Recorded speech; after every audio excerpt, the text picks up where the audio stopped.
Before we talk about our guest, I think we should talk about our special guest, Sarah Hunter. Very warm welcome to Stick to Rugby. Oh, thanks for having me. Oh, it's fabulous. Fabulous. I tell you what, that's all we need is another World Cup winner. Although I do feel I've got a big shoe to follow from KDA. No, you don't. No, you are the most decorated, most caps, pretty much most everything player in this car, actually. You've got more caps than the three of us put together. Yeah, I think you have, actually. An MBE, a CBE. It's allowed me for the first time on this show to be in the front seat. A lot of pressure on you, Ed. What an honour. I mean, Do you know what they look like? Who do they? The Mitchell brothers. Yeah, they do actually. I actually felt a bit sorry for you, Lol, because I called you Jumanji earlier, because you're in khaki gear from head to toe. It's actually a Zara two-piece, but thank you.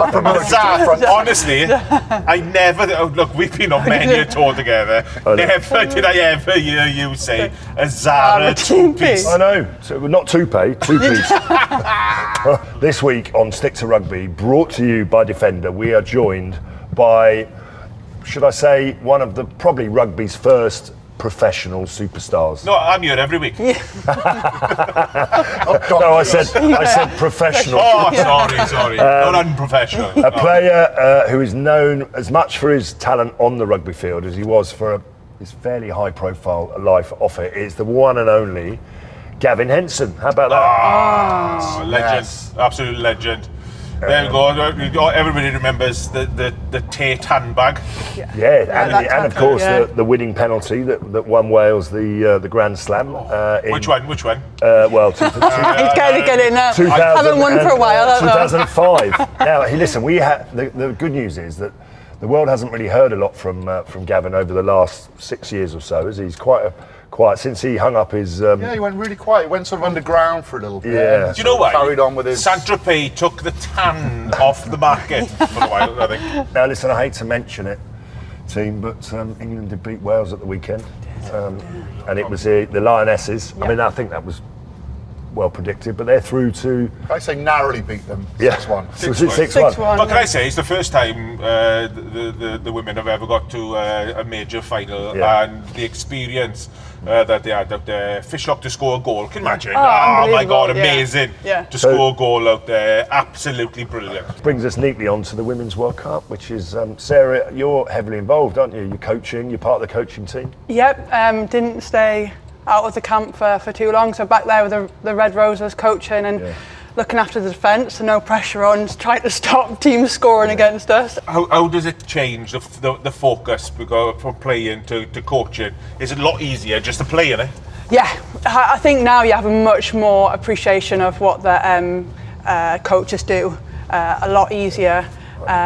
Just to get on the pitch and do what you do, there's a lot of planning, a lot of extra bit that goes into making sure the girls are all prepped and planned. What have you done with the team to make sure that when the tournament gets underway, that they don't feel the pressure of, because there's so much expectation, isn't there? Really, is there anything you could do or you've done? We've talked about it, so we've it's no elephants in the room. We know what's coming. There's been they've done their media training, and we talk about pressure being a privilege, and we know.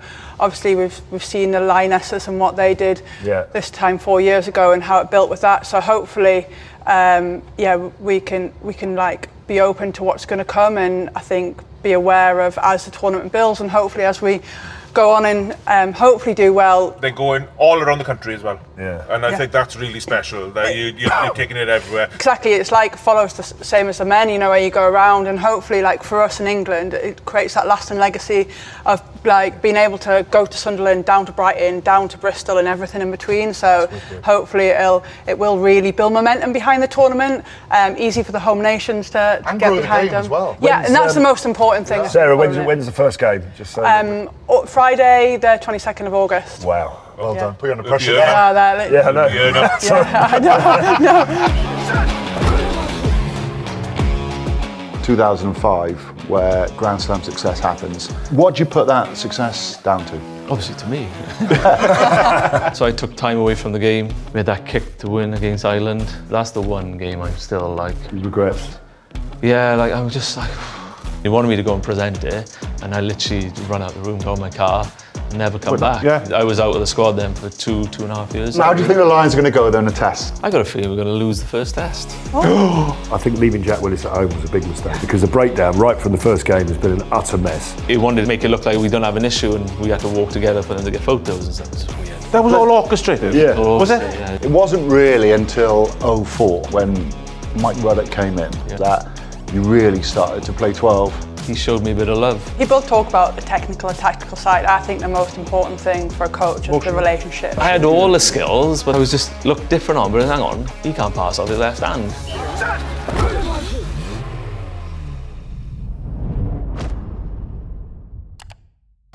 What are these? Well, as you know... Discuses? No, they're not discuses. To be You honest, made both of them? I made both of them. I actually genuinely thought these were from a shop. No, Terry's chocolate orange. Look. Don't give him that. So these are strawberries and cream. Amateur hour. Inspired by Wimbledon cupcakes. And these are inspired by Gav, because, you know, we all know that he does like a different colour, different shade to the rest of us. So they are... Mahogany. They are Gavin Henson chocolate orange cookies. Just, you know, Sarah, like that's just sponge, and that's quite easy to make. And it's just, Yeah, just hold on, piped a when bit you of taste icing it, come on listen, top. help yourself. It's got, will. it's got strawberry jam in there as well. Okay. Now listen, Gavin, welcome to Stick to Rugby. It's really a great honour to have you on. We haven't heard much from you in the last 6 years. You've been quite low profile. Yeah. Where have you been? I just do a family life, innit? Yeah, exactly. A couple of young kids now, a couple of young boys. Well, listen, normally, Katie, every episode we have our guests, we just like to warm them up with a little quiz, just a few little questions. But we brought in another World Cup winner. I think England's most capped, decorated. 141. Made us all look... That is correct. Yeah. Can't come back with that amount of caps.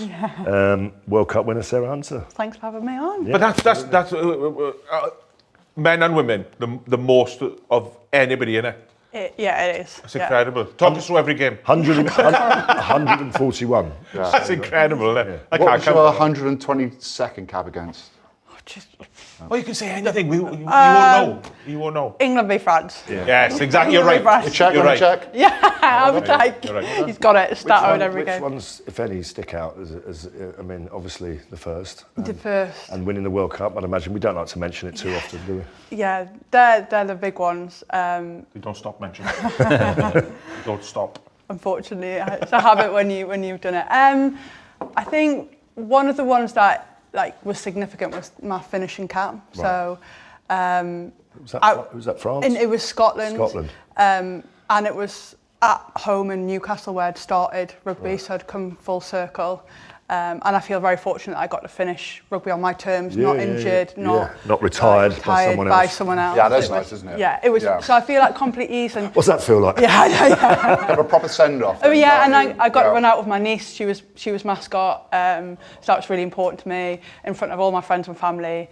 So yeah, that's one that's definitely like an opportunity to sort of say thank you to everyone. Shanks, did you go out on your terms internationally? No. Got injured. Oh, okay. Injured. Yeah, Is that what they call it? Retired when I was 30. Gav, did you go out on your terms? I can't remember now. Snapped my wrist against England in a World Cup warm-up game. Right. What, and they just stopped picking you after that, or you just decided I've had enough of playing international? No, I don't know. I think I've made a few mistakes off the field and I didn't get back in. Yeah. Oh, listen, you're preaching to the converted here, mate. We had Adam Jones on who's telling us about that, the pre-World Cup training. Because you went to that, didn't you? 2011, is it? Yeah. Yeah, but I A was... few things you didn't want to do. Well, I was filming The Bachelor at the time as well. It was crazy. You were filming The Bachelor and doing the World Cup warm-up camp. Yeah, Gats was keen to have me in the squad. Yeah. What did Gats say? What did you do in the pre-World Cup squad? And then he phones you up and he goes, yeah, no problem, but you're doing The Bachelor. Did he actually know what The Bachelor was? No, he didn't. I obviously explained it to him. And, What is it? It's a TV show. It was big in America, and then the UK took it on. It was date 25 women to find the one and fall in love with one of them, hopefully, you know. And How did that go? 25 women in what period of time? I'll just say I turned that down first. it was over about 6 to 8 week program, and trying to get through dating all those women and eliminating them as I went along, which it was tough. Shows how good, genuinely shows how good Honestly. you are at rugby, right? Because I wanted to go home on a Wednesday night before the 2003 World Cup, and they said, will you come in and play? I said, well, if I can go home on a Wednesday night. And they said no, and they let you date 25 women and still be in the squad. I'd obviously committed to them because I hadn't really played rugby. I'd been out for quite a bit. And I had to explain that to Gats, and he understood. I'd love to have worked around it a little bit. Seen his face. I'd love to have seen his face. He's all right. He's all right, I think. Yeah, isn't he? Can you imagine it? Hey, Shank, like can you come and do it? And you go, sorry, I'm doing Homes Under the Hammer. Why can't you say The Bachelor? Why have got to be DIY? Because we're realistic. Now, can I just say, the reason I made these, one of the first times that we met each other was on the Lions tour in 2005. You just hit the winning penalty for Wales, won another Grand Slam for Wales. Hammered him, 11-9. And I was part of that tour, obviously, with you, and we roomed together. I can't remember exactly where, because I should do, because I was only there for a few days.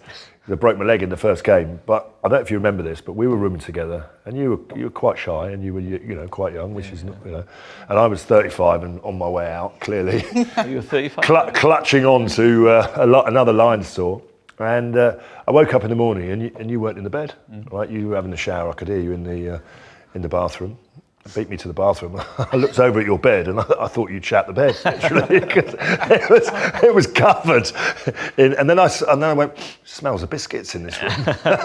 And obviously I didn't realise that Gav likes a bit of the old tan. So hence the chocolate orange. You started to trend off, though, to be fair. Like, you looked good, play good. But then you look at all the other players that sort of followed suit in James Hook, Lee Byrne. Yeah, they had a lovely tan on them when they played. Yeah, well, I don't know. I was a bit different that way, I suppose. Yeah, I came in and you were still playing when you were in 2001, that sort of era. It's just the way it was. I think it was just my outfit to go and play rugby because I'm quite reserved, shy, difficult, So, but then when I go on the field, I do come alive. But I have to look the part. It's important to look the part. And, It's like an actor on a stage, isn't it? Yeah. You've got look good, play good. Exactly. Thank God I didn't have that motto.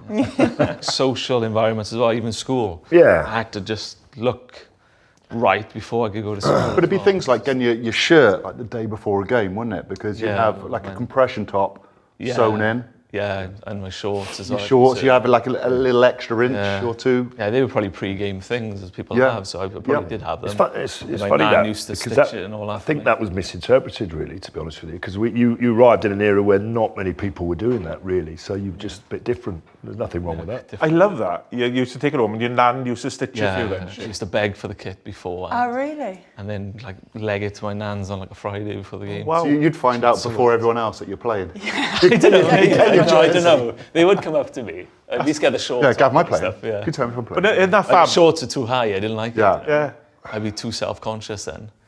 It's so interesting because I guess people would have thought that opposite, wouldn't they? When actually, like, it was to make you feel confident in how you play, and like nowadays, that's like a lot more spoken about and understood, isn't it? Well, everyone's allowed their routine. Honestly, but people have a certain rituals or routine. So your ritual was you obviously had to feel comfortable. You had the tan, or the hair. Me, I like look and I just thought, I look amazing. I'm ready. Did you used to cut your sleeves of a particular sleeve of a shirt? No, I'd always like to cover my arms. I didn't like my arms. Right.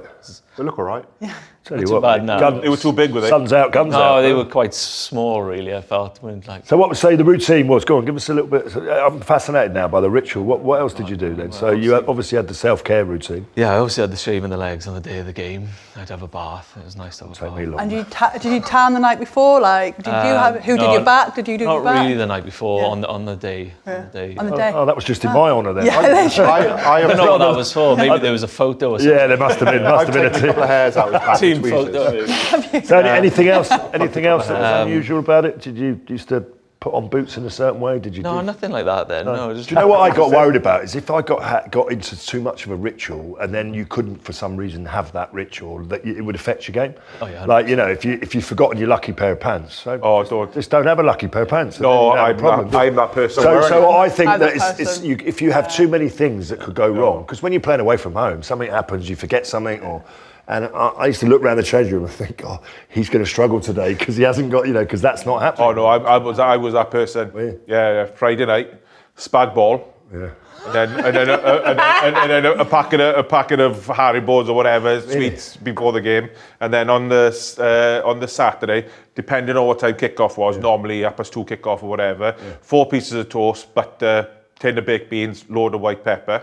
And then go and I play. If it was in the evening, then I'd have that. Then whatever corresponded 4 hours before the game, and I'd have like bowl cereal or something. And you still, but even when you went to Wigan, it was still the same. Always.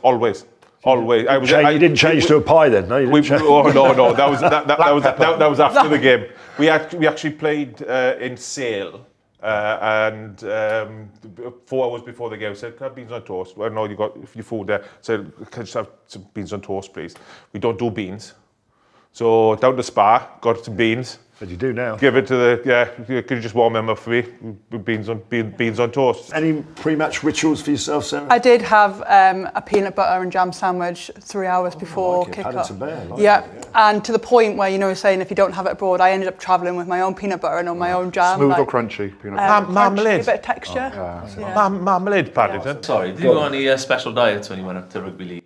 You weren't very big when you went up there. No, like I was the same. I was and then you guys come back. 17 stone 4 when I went up.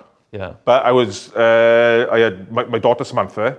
I used to train on a Tuesday, Thursday. Used to do weights sometimes on a Monday, Wednesday. Yeah. I used to run 2 days a week training wise, and then used to play on a Saturday. Went up there, and we used to play on a Sunday. Drink on a Monday. Drink on a Tuesday. No, drink on a Sunday. But so we used to drink on a Sunday night, or everybody used to go out together, girls and the boys.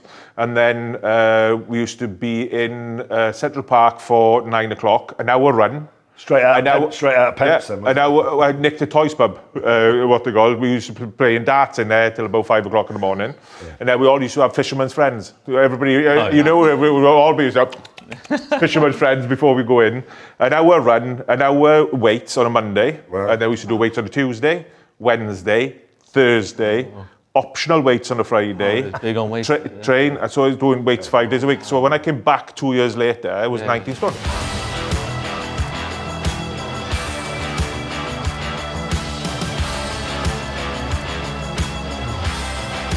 Stick to Rugby, brought to you by Defender.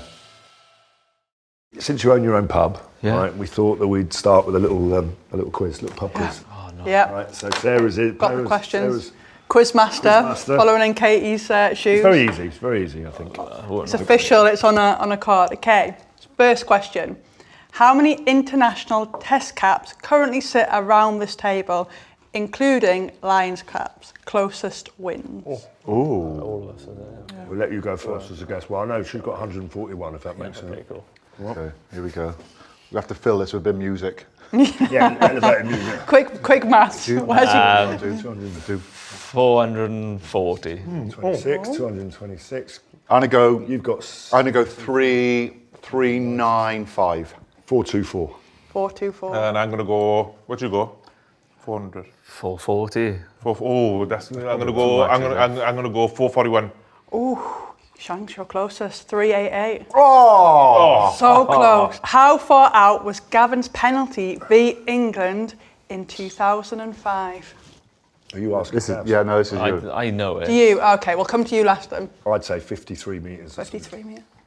No, it was just a bit less than that.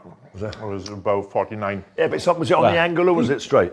It was on the angle. Yeah. They got it, in my opinion, they got it wrong on TV. But a few extra metres. We'll come to you. We'll get with this and we'll 52 metres. 2 metres, okay.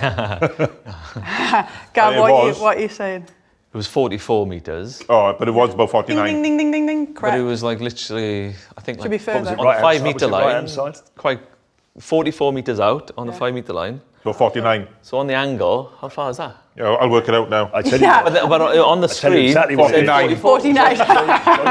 Johnny Wilkinson in the World Cup final hit a very similar penalty in the second. Honestly, I do apologise. That's all they talk about, Gav, is the World Cup. No, I'm just saying. What I'm saying is there's only a few people in the world that can kick that sort of penalty. It's 40 metres, on the angle by the 5 metre line. Paul Thorburn, he'd be up there. Yeah, he'd be up there. I think he's still got the probably record. Elliot Daly a smash as well. Yeah. I don't know how Paul Thorburn kicked that one. Like I tried that in training times. You weren't. You didn't. I was there. Excuse my ignorance, but you didn't put like you're one of your idols. You didn't put a load of sand on the pitch, did you? No, I wasn't tea. a sand guy. No, kicking tea. Yeah. Build your own little sandcastle to kick off. Next question. How many international tries did Gavin score for Wales?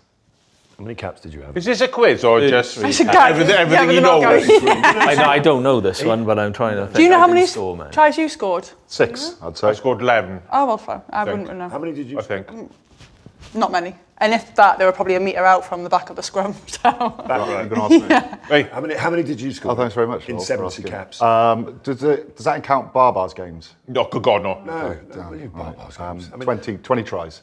Did you really? Yeah. Most were against Japan, Romania. Couldn't pass off his left hand, so he had to score. I didn't need to. I scored 18, which 18? I think one every in the back row, one every 4 games. Sorry. That's impressive. Is that right? Yeah. You had a hell of a pack, though. Yeah, it's true. Yeah. We were on the front foot. Weren't we? Anyone could have played in that pack, mate. I peaked. You know how many you've I peaked. I don't know. I can remember 2 tries this go. Was it 2? No. No, come on. You played 30 odd times. You must have scored a No, few. I honestly. What? It was assists would have been. It was 3. 3. Yeah, 3. Yeah. And I don't like bonus. scoring. There's a bonus question. What were these teams against? What? Portugal and I Romania. remember 2 against South Africa. Yeah, Yes. that was in 04. Yeah. I remember the other. Yeah, that was so cool.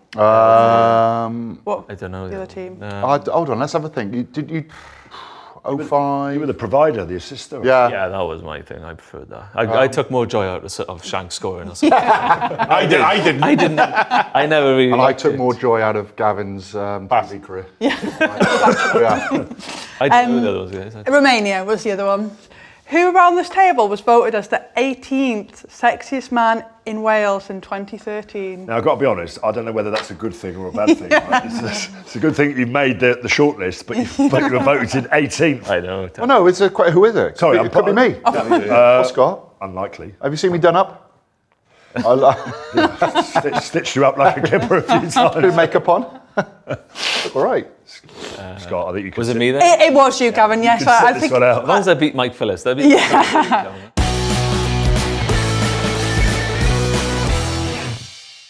We'd love to talk to you about what you're doing at the moment. What are you up to these days? Well, a couple of things. One thing, I'm involved with U-Test. Yeah. It's my mate's company, so I've got a few. Give it a promotion. Come Yeah, on. if that's okay.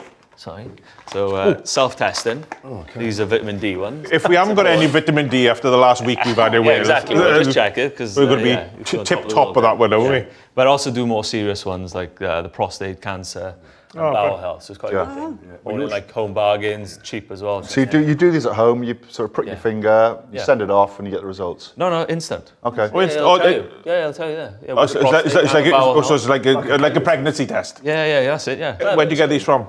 Home bargains at the moment. Okay. Home bargains, yeah, £2.99, cheap as. So you're doing this. Or online then, if you just look up U-Test. You've got this, and you've got your pub. Obviously the pub, yeah. Yeah. The gastro pub. What can I ask a question? Yeah. Of all the players around the table, all right, I'll be honest, if you did a poll, you would have been the last person maybe. Not even in the Welsh squad. That people would have said, he's going to open a pub, or she's going to open a pub. Adam Jones would be number 1. And in that Welsh squad, yeah. Would be a good So pub. what made you, other than maybe earning a few quid, what made you want to open a pub?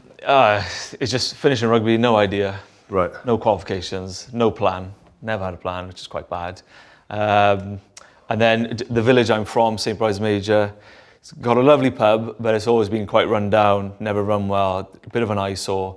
And I just thought it'd be nice for the village to have the pub back, but also to make it look nice as well. Because pubs are, let's be honest, or used to be, one of the pillars of the community. Heart of the village. And in a village, we've seen that. Because in good times and bad times, people need a pub. Yeah. So that was the reason, and I was very naive going into it, didn't realise what the industry is like. It was tough. What's it Really called? hard. What's the pub called? The Fox. And if people want to come there, are you front of house? Are you welcoming people in? Or are you a bit like Jeremy Clarkson, just dipping in and out? Yeah, a bit more like him in a way. I have worked.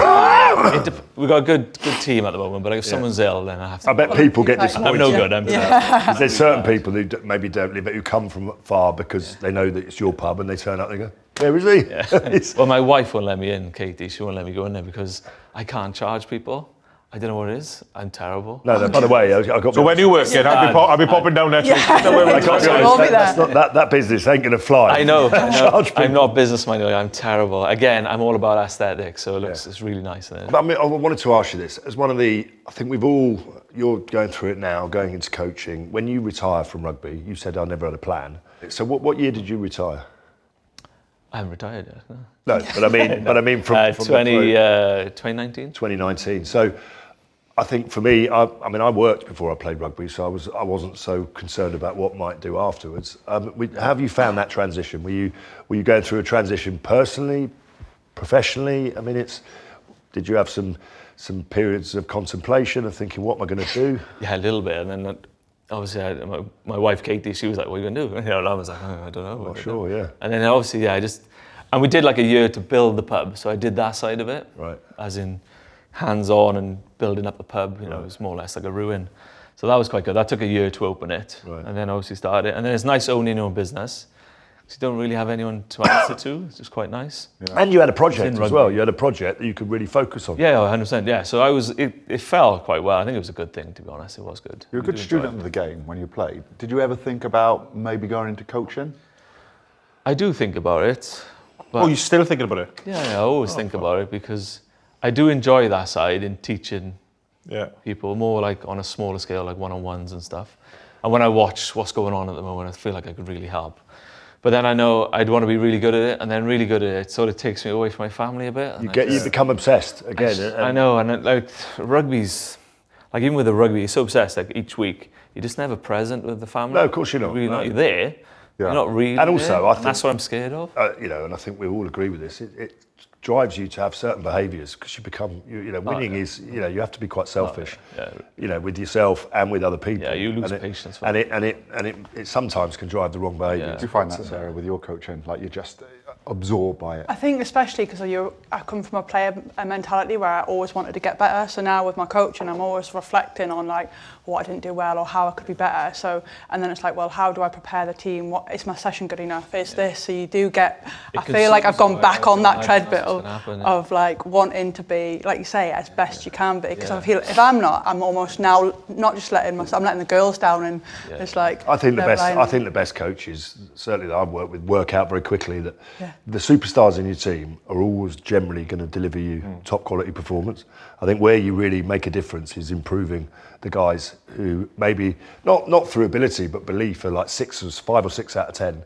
If you can lift them up to 7, 8, 9 out of 10, then it becomes a different game. So you talk about rugby and maybe coaching, but you've actually set up a football team, haven't you? Super Fox United. Yeah, Super Fox. That was great. Really enjoyed it, but it just wasn't serious enough because it was Sunday League and some boys didn't turn up, or when they did play, they didn't really care. And I like what I miss is the competitive side of it, just trying to win. That's what I like to do, always have done.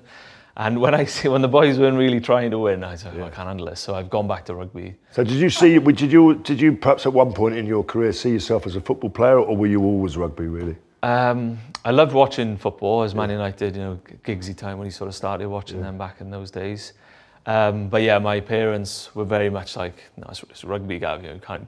Don't risk getting injured playing football, or you might kick the ball a bit different because it's a football compared to rugby ball. So I always watched my schoolmates playing it, loved it, wanted to play it, but thought, no, I got rugby, so I stuck with rugby. Yeah, and you were playing... And I actually playing football now, I've realised, rugby was the one for me, Yeah. But can you relax if you're playing centre mid, just box to box.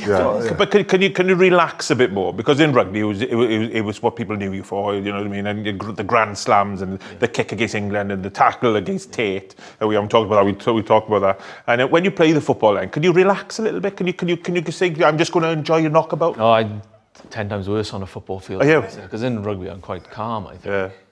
But on football, I'm like, but also shouting at people. In rugby, there's degrees of work rate, and everyone's trying hard, but there's those that could try hard. In football, you get really upset because there's people who are just walking around. Yeah, that's what it's like. You'd be shouting at them, that's why I was like, any danger of you actually doing it was especially the centre forward who's just like hanging around at the goal. Still, you obviously were very talented in terms of the technical side of the game, but you also, as Scott mentioned, enjoyed the physical side of rugby.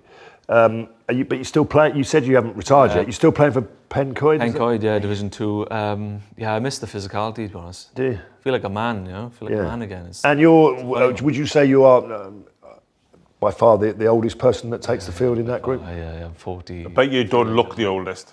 No, I'm looking all right, I think. What position are you playing yourself at? 10. So It's not easy. Very distributing time. Yeah, The Paul Turner. I do miss 12. I just haven't quite got the weight. I'm about 95 and it's not bad, but... You want to borrow some? Need to be heavy. I got loads of giveaway. And do you I know it sounds a stupid question because I've asked myself this question. I've only played 2 games of rugby since I retired, and it was a long time ago.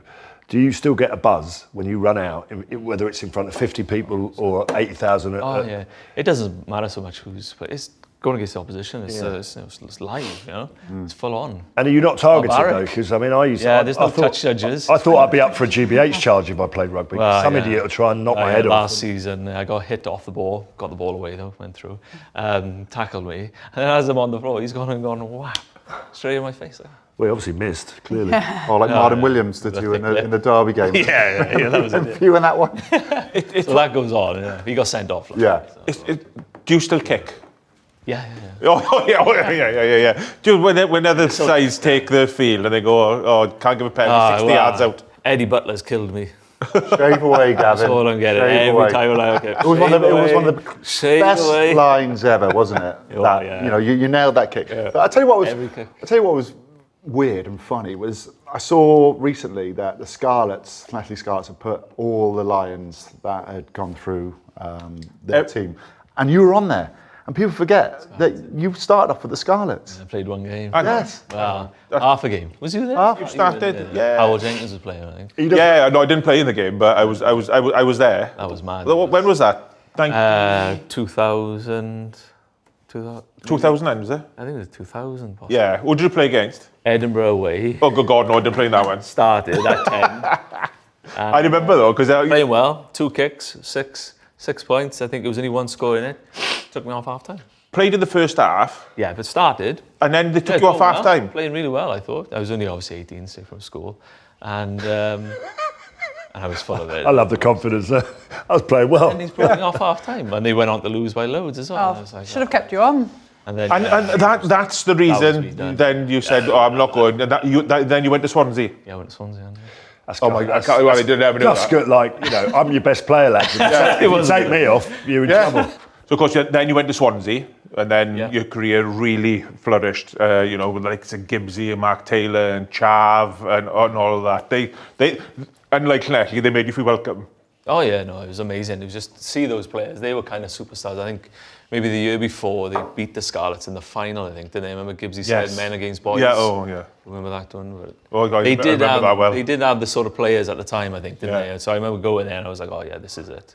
This is the environment I want to be in. And Harold Thomas as well. Yeah. It's probably one of the most skillful 10s I played with, I think. So try and learn off him then. Were you a 10 back then for Swansea? Yeah, I was a 10 and obviously through school and stuff and then into Swansea, it was 3 10s. It was me, Harold Thomas and Gareth Rees. And when did 12 start to feature in your career? Luckily that happened through Scott Johnson. Yeah, no one really tried me at 12 before that.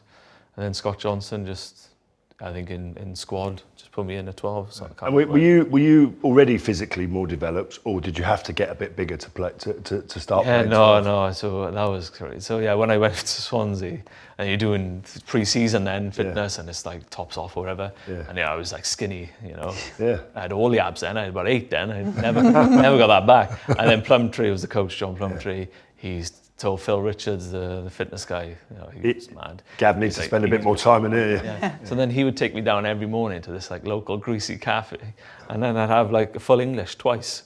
And he'd sit there watch. I told you it was good for me. I ate it all. It was horrific. I was doing it every day. Every time I was in for training. How long did it take to lose the abs? Yeah, that went down. You always had big legs though. Like you always had. Well, no, that was because of Phil Richards. To be fair, like me saying that, so Phil would be devastated. Me saying that, because he's quite like a nutritionist now. He knows his stuff now.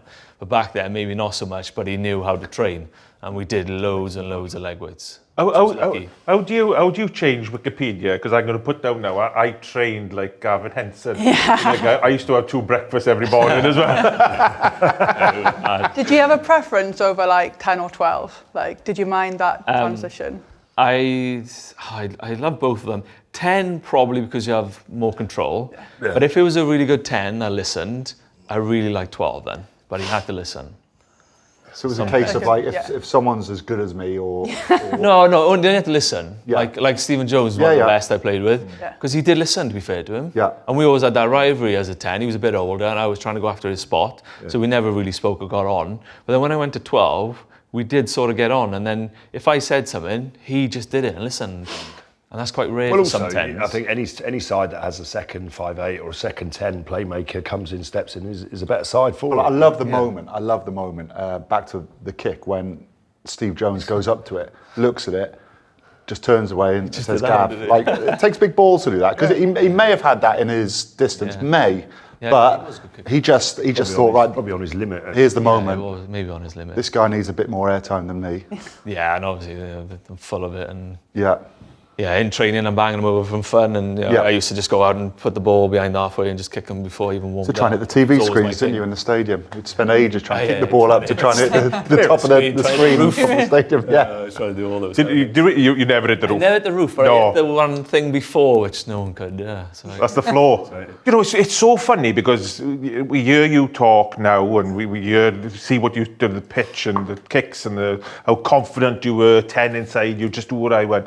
But when I first met you, when you first started coming into the Welsh squad, and we did breakout groups, and you were with me, and we were talking, and we wrote a couple of things on the board, and just before we broke for lunch, I said, Gav, when we come back now, you talk about this, and we're absolutely fine.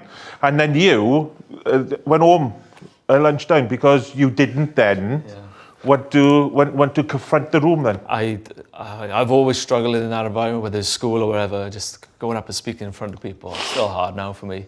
And then obviously at 18, and then I'm in there with all like the people I've seen on TV for years.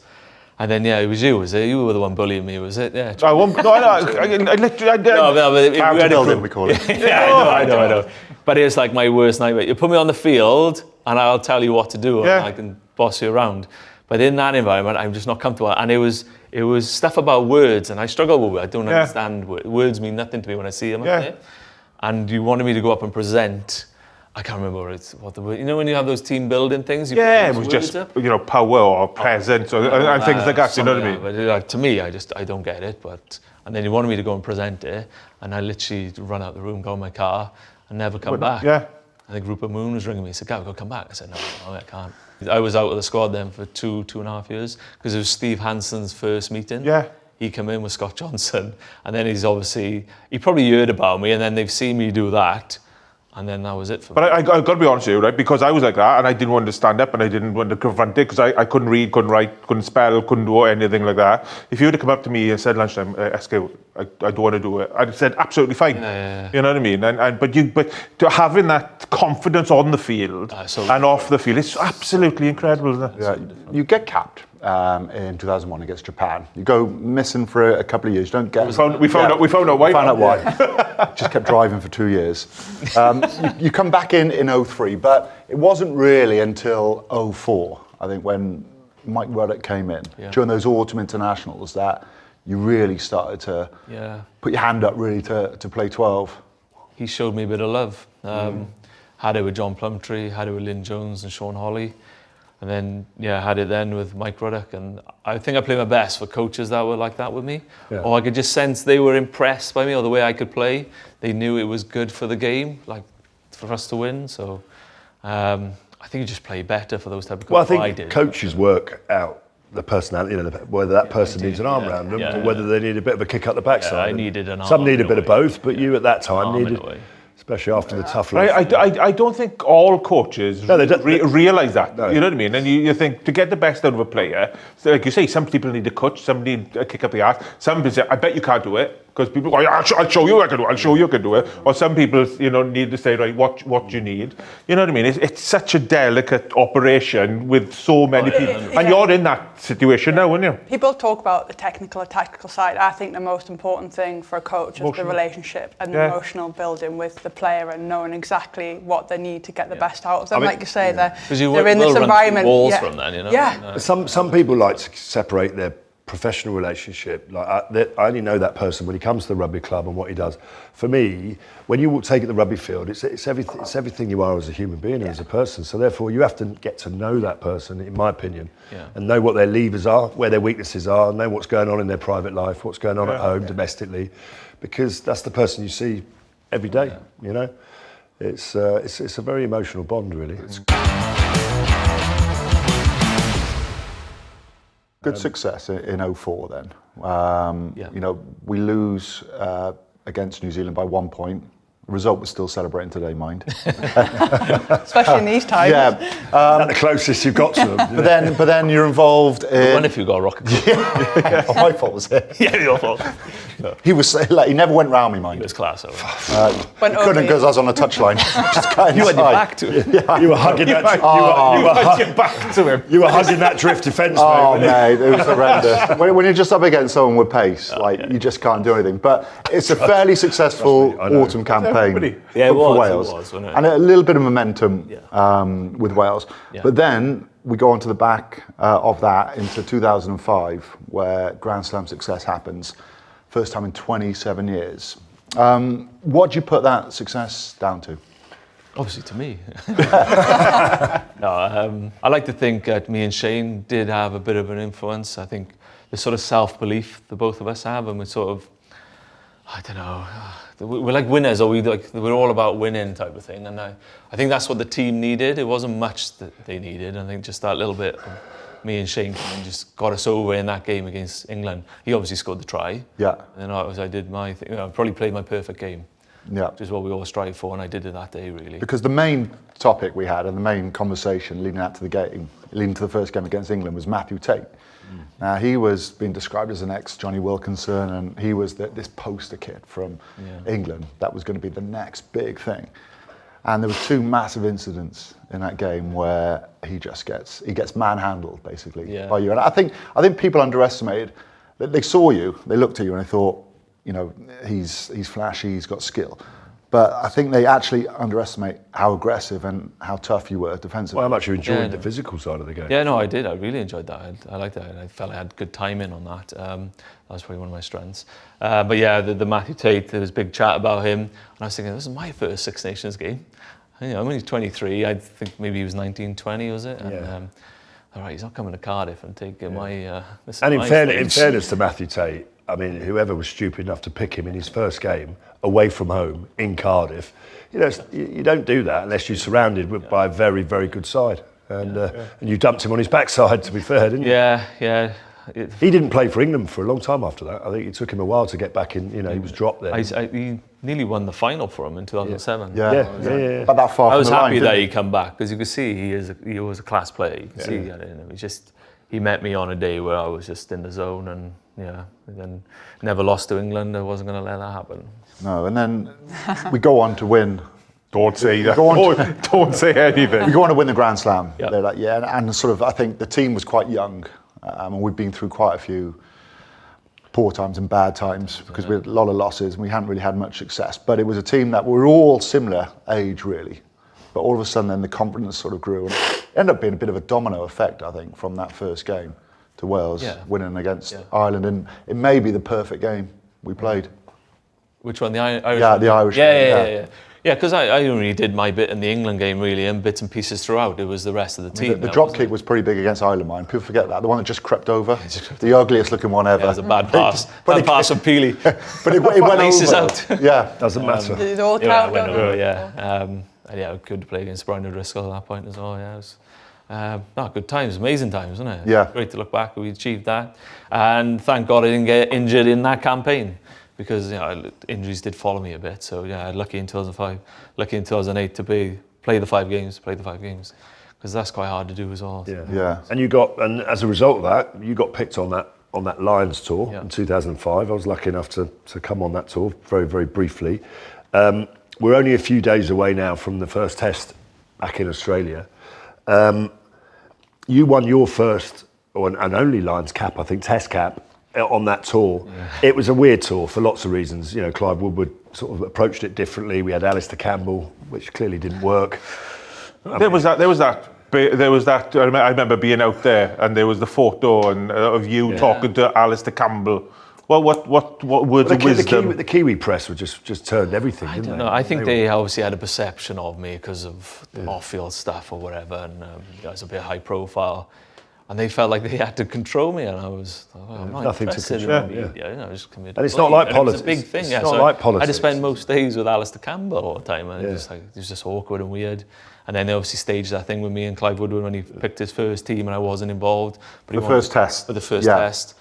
And he wanted to make it look like we don't have an issue, and we had to walk together for them to get photos and stuff. It was just weird. That was all orchestrated. Yeah. Was it? Yeah, I mean, I've got to say, even though we lost the Test series 3-0 to a Dan Carter-inspired New Zealand, who probably one of the best All Blacks teams that there's ever been, actually. Yeah, no, they were good. You know, things didn't necessarily go in. I mean, I got injured in the first game. Brian O'Driscoll 2 games later. You know, everything that could have gone wrong went wrong, didn't it? Really. It was strange. It was such a big party, but not so much the players. There was like 40 odd, whatever it was. But there was the same in backroom staff. So holding a meeting, and everyone had to be in the meeting, I remember. There was nearly 100 people in every meeting. I know, it was chaos. And then, to be fair, like, you English guys are great to talk in. Yeah. So you guys would just lead every team meeting. So we would just all just be like this. Thing, by the way. No, and it wasn't really, because, you know, everyone. But also, England had finished 4th in the Six Nations. I mean, they had no right to do any talking, really. Yeah. There was 2 teams as well set up through this Lions tour, 2 separate teams. So, like, they read out the list, right? Bus 1, Johnny Wilkinson, Brian O'Driscoll, Paul O'Connell. You'd be waiting for your name. Think, wow, it's not Bus 2. How teams are now. Andy Titterell, Michael Owen, Tom Shanklin. Hello, I'm the test team. How long did it take to number off? Yeah. I know. Well, no, didn't they have Lombardi time? Was that where that come from? Obviously, that got silly. You'd be waiting. Lombardi time meant you'd arrive for a meeting 15 minutes early. Yeah, if you're on time, you're late. When you're waiting for another 99 people to arrive, I'll tell you what, you could. Yeah, but people then started to go like 5 minutes early of Lombardi time. You might as well set like up camp 25 minutes right before a meeting. It's Saturday. And you get there and you think you're late because everyone's waiting. But Well, you're actually on time. It's a shame, actually, because all I can assure you is we were lucky enough to go on previous Lions tours, and they were fantastic, and they're probably up there as the best experiences of our life. Now, listen, living with the Lions, wasn't it? That was nice, wasn't it? Yeah, that was fun. I'll tell you what, if we'd have lost the series 2-1, it would have been a very different documentary. With Thomas Williams out of the tour, Jack Morgan, who's been outstanding, is the only Welsh player. Well, how do you see that? What do you think about that? Is that just a reflection of where Welsh rugby is at the minute? And there's a lot of good quality around the other I made a quip and said, like, we're lucky to have 2, but no, to be fair, they're class players. They deserve to go on it, of course. And hopefully he gets a start in spot. We'll have to wait and see. He is class, Jack Morgan. He's been outstanding. He's flying the flag for us, isn't he? You can't argue, like, many more from the Welsh team would deserve it. You maybe say Blair Murray. I think he was lucky. Maybe Anne Wainwright. Yeah. But Dewi Lake. Maybe with all the call-ups they've had now, he's unlucky not to be called up. But we can't be too bitter about the amount of players we've got on the tour because of the 18 losses and the players basically been let down by the system. Yeah, and also no disrespect, but when you come from a winning culture, that culture, that belief tends to sort of exude itself and have an influence on the rest of the group. When you come from a culture that's been losing, it's hard. It's very hard to sort of pick that up. What's your opinion on this then, right? Because everybody's been talking over the last 2 or 3 weeks about the likes of Bundyaki and these guys coming in, Lowe coming in, you know what I mean? Mac Hansen coming in, Tupolotu, and they're from over Australia, they're from over New Zealand and that. And I'm like, hang on a minute now, they play for Scotland. They play for Ireland. They've made their homes here. They've played here, and I'm calling it out bullshit because they are playing week in, week out over here. They're playing for the national country. Some of them have become, Irish citizens and everything. And you're like, they deserve to go. I'm sorry, and people are saying, I'm sorry. For me, they've done the hard yards. They deserve to go, and good luck to them. How do you think the Lions are going to go then in the tests now? It's been all right. They're pretty decent so far. They've not lost a game. We haven't seen the best of them. I got a feeling we're going to lose the first test. Could happen. I'm telling you now, Joe Schmidt has got something up his sleeve. Yeah, but you say that as if he's with all due respect. He is a good coach, but he's a control freak, which is why he's the Irish team have actually I mean, Andy Farrell's a good coach. Yeah. I don't think that Andy Farrell hasn't got a few things up his sleeve to put on Joe Schmidt, and therefore these, I don't subscribe to that. Of course, they've, did you watch Australia against Fiji? Yes, they were. Oh no, they were as poor as I've ever seen. Saving themselves, aren't they? Is that, well, yeah, but so were the Lions, because at the moment they haven't. I'm a 3-0. No, I think we're going to go win 3. I think we're going to win 3-0. Well, I think we'll win 2. If we win the first 2, who cares about the last one? If I'm honest with you. Well, I think job done. I'd like to see it 1-1. Into the third final test, and Lions to win the third one. Listen, I keep saying to people that the message is very clear. There's been lots of Lions tours, and we've been lucky enough to go on them, but there's not been that many that win. Okay, and the Lions haven't won for 12 years, so make history, come back as a winning Lions team, and then people will talk about your career and start to remember who you are. I know. Has the Lions ever won every Test match on tour? Yes. Well, the 74, they drew 74. I tell you, 74 was a proper tour. Oh. They went for 2.5 months. 24 games? They took. Did you go on that one? You remember that? You can remember. I played the year after. Yeah. They took no, because I was speaking to a player the other day, Tony Neary, who played it. They took 32 players. Yeah. 32 players. They played 27 games, including 5 Test matches. No. And they four Test matches. And they won 26. And drew 1 game. But when you only take 32 players and you play 27 games and you're there for 2.5 months, that's good going. I mean, that's a proper tour. That's a proper tour.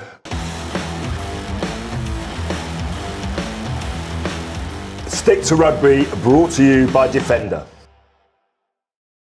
Some think it's going to be 3-0. Henry Pollock. Yeah, cheeky. So this was news that came out this week. He's So Henry Pollock, he's been brilliant. the youngster, the superstar basically that just burst onto the scene. I know, yeah. He said there's potential that it could be a whitewash in the. He didn't say that. He just said we want to. He said that. He said we want to win 3-0. But the problem is that's then taking. The press make and it. do you know what? He's one of those few players that I know I'm a bit biased, but he has played well. Yeah. Oh. Every time he's come on the pitch or started, he's going to make mistakes because he's 20 years old. Talking about pressure, how did you deal with pressure? Like, I don't know, the scrutiny of playing international rugby, the Lions, the public perception with you after. Was it difficult? Was it a difficult period for you?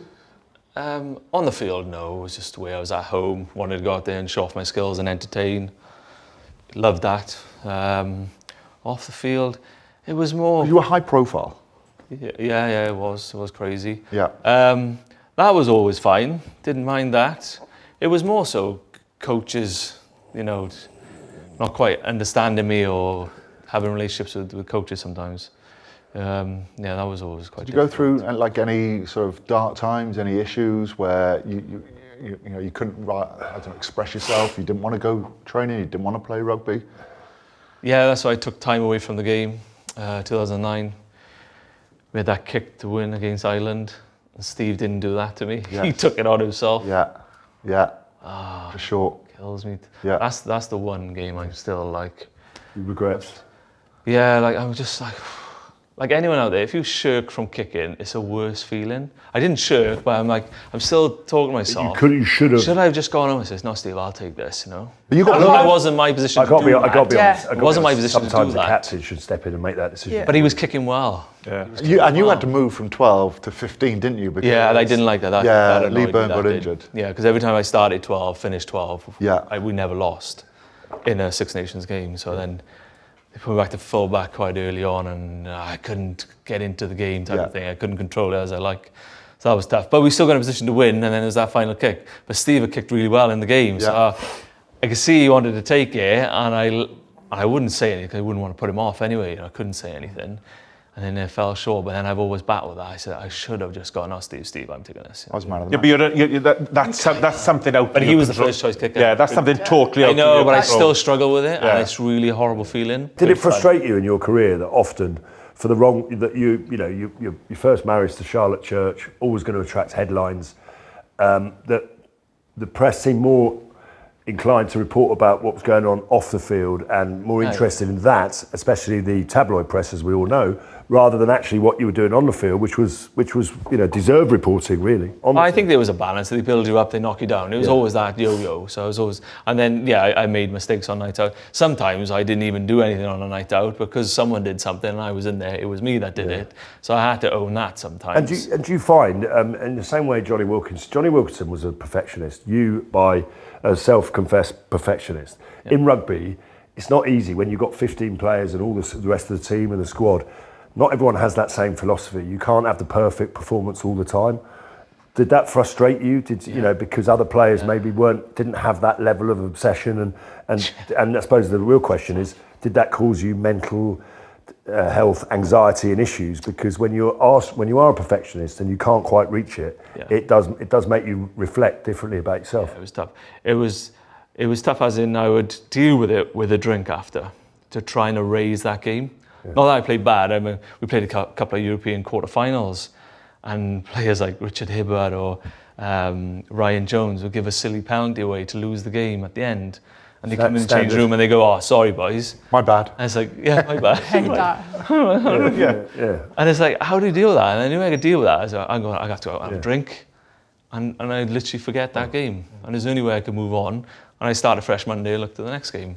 But yeah, they were really disappointing moments. And that was the time with the Ospreys. We had a great pack, but they were very young. It was only as they come later on, they were really good then when they like, doesn't it? But I had to go through the times. So they were still learning. Rather than being a perfectionist, you just took winning and losing very seriously. I mean, I took losing. I wouldn't go out for 3 or 4 days if I lost a game. I wouldn't speak to people in the same way. I was so, miserable and obsessed with winning. I would play the game over and over in your head. Yeah. And then when you start talking to your teammates again, you say, well, that's never happening again. It's never happening again.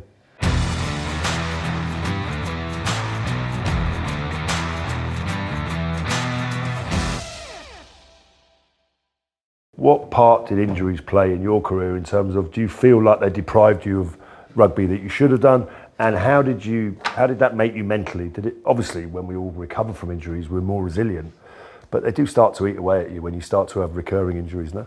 No, yeah, it does. 2009, played that Ireland game, we lost that game. And then the week after I played with the Ospreys, broke my ankle again. Same injury I did the year before. I knew what the rehab was going to be. And then Rob Howley called me and said, "Oh, Gav, we would have taken you on the Lions." All right, cheers, Rob. Thanks. Yeah. Right. Not what you want to hear, is it? It's just like, all right, what am I going to do with that? But there we go. And then 2011, I snapped my wrist in that warm-up game against England. And then again, Rob Howley said, "Oh, we were going to take you to the World Cup," and I've never been to a World Cup. And I said, "Oh, cheers, Rob." But that's rugby, I was lucky. I was so lucky just to do that 2005. And 2008, and there was injuries in between. I suppose you have to reflect on what you have had rather than what you haven't had. Yeah. And you've won Grand Slams, you've played for the country, which is the best thing you can ever do. And I've only had 33 caps, so it's not many really. Do you look back now? 70, It's worth about 150 in new money. Do you look back now and sort of maybe a little bit of regret that you didn't get more? I found the environment so hard. Some of the environments are hard with some of those coaches. It was really tough for me. They always wanted to get on a deeper level with me instead of just appreciating what I could do on the training field. I had all the skills, but then because I didn't quite fit in, whether it was in a team meeting or something, or sociably, maybe not say the right things to coaches, then I was just looked different on. But hang on, he can't pass off his left hand. I know. Do you know what? What annoys me about coaches is they talk about what you can't do rather than they should be celebrating what you can do. Yeah, I think so. Yeah, I think now we would kill for a player like me coming through in Wales, but didn't feel that love when I came through. Do you think it was the timing? Do you think if you'd had your career now, it would? I think it'd be better. I probably wouldn't drink now. I think. Well, I don't think very few of them do. And mental health in those days was two words: mental and health. I mean, that was you're either mental or you're healthy. And you have different up and downs now, like in terms of work, life, business, as it is to a rugby player. But you've discovered a book, which I've read as well, the Chimp Paradox. Yeah, Chimp Paradox, and it's brilliant. But tell us how that's helped you. Written by a forensic. Yeah, I was mad. Steve James, is it? Yes. Steve Jones. Steve James, I think his name. Yeah, it talks about the chimp on your shoulder. Yeah, the Chimp Paradox book. And but I met him before he brought out the book. Flew up to near Scotland somewhere. Everyone trying to get inside my head, trying to work me out, I don't know. But they didn't know stuff back then, did they? Yeah. So I went to see him, and then in the room, and we talked for like 2-3 hours. But I had Mike Cuddy, the owner, and Andrew Hall then was some CEO or something at the time. So they were in there. So I'm having a psychologist meeting, but they're in with me. So it's like, they're in the room with you? They're awkward, yeah. So he's in with me. So he's asking me like really personal questions, and I got these two, and I'm like... But it is a bit like so it wasn't like syndrome, great, yeah. Really. Yeah. So I was obviously must have been battling back with him and not giving the honest. And then he just like, after about 3 or 4 hours, he said, I can't work with this guy. His chimp is in full control. But like, he didn't really explain the chimp. So we were like, all right, okay. So we got back out, off we went, back home. An hour into the journey, we just looked at each other and went, the chimp, and we all just started laughing. Fast forward 3 years or whatever, 4 years, and I was walking into Waterstones, bestseller. I seen this like chimp, and I was like, it just struck a note, and I got it. Steve Peters, that's what it is. Yeah. He's a good man. I worked with him. I worked with him a lot towards the end of my career. So I looked at it and I thought, oh, that's the guy I seen. So I bought it, took it home. And I don't read, I struggle to read, but that one. Oh, so you had the meeting, but when you read that book, you now explain. I understood what you meant. So when you see that Robbie Williams documentary and he's a monkey. Oh, I haven't seen that. That's what that's about. Yeah, it's a bit like that. You now know what he's the chimp is like that. your split personality on your shoulder that wants the bad stuff. Yeah, kind of. But sometimes you've got to feed the chimp. Yeah. You've got to give. You've got to make best friends with it. Yeah, it's mad. You can't keep saying no all the time. You've got to give in and to unleash him on a rugby field. Yes. So I started controlling myself a bit, but then not letting the chimp play the game. And then I was playing, and it wasn't quite right. You know what I mean? Yeah. Then reading that book, and it just helped me then, because when you play, and then you unleash the chimp, it's hard to put him back in the cage. And once you finish the game, so what happens then? I want to go on the beers. You know, that's the problem with rugby. So, you morph, you turn into something. Yeah. When you're playing every week. Because you've got to put yourself in that environment, you turn into a person that's not you. You never grew up that way. And then the problem is that when you do that every week, you forget who you are. Yeah, so I was you forget who you are as a person, which is not that guy that goes around smashing people to bits. Exactly. But, we talked about process earlier. We talked about the spag ball. We talked about the having. That was non-negotiable. No, not non-negotiable. Having the sweets. Yeah. Having the baked beans on toast. That process made me become an horrible bastard of course. on the pitch. So when people talk about you cross the white line, when I was at home on a Saturday morning, my wife would kick me out of the house on a Saturday morning. She said, just go for a walk, go buy me something. Yeah, she didn't want to be around you, did she? No, she wouldn't. Yeah, because you're the chimp then. Yeah, totally. No, totally.